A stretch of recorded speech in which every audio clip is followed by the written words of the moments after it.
ఎంచటం శాపం.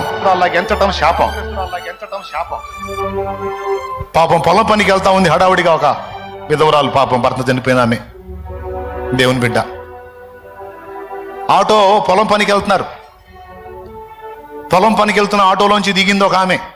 దిగి డైరెక్ట్గా ముఖం మీద అంది, దరిద్ర ముఖం వేసుకొని శుభమా అంట పొలానికి పోతుంటే మాకు ఎదురుగా రాకపోతే కథ తొలగొచ్చుగా, ఏడాడి మందంతా ఎందుకు పడతారో ఏమో అనుకుంటా ఎక్కింది.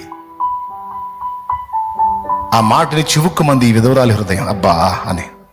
మరి ఏం చేయాలా? నీ కోసం ఇంకొకళ్ళ కోసం తొలుగుతా పోతే మరి ఆమె పొలం పని చేసుకోవద్దా? ఆమె కడుపు నింపుకోవద్దా? కానీ చూటిపోటి మాటలతో ఆ బిడ్డను గాయపరిచింది, ముఖం మీదనే అనేసింది. ఏమల్లా ఆ దీనరాలు పాపం, దిక్కులేని స్థితి కదా పాపం, తనే కష్టం చేసుకోవాలి, భర్త లేడు, మరి ఏడ్చుకుంటూ వెళ్ళిపోయి.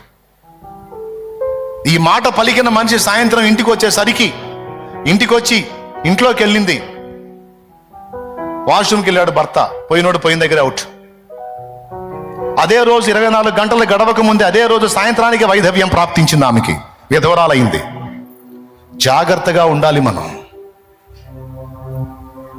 దిక్కుమాలిన శాస్త్రాలు, ఆస్తులు, అది ఇది అని పెట్టుకొని, ఆచారాలు పెట్టుకొని పనికిమాలిన వాటన్నిటికీ భయపడొద్దు. ఒక దేవునికే భయపడాలి.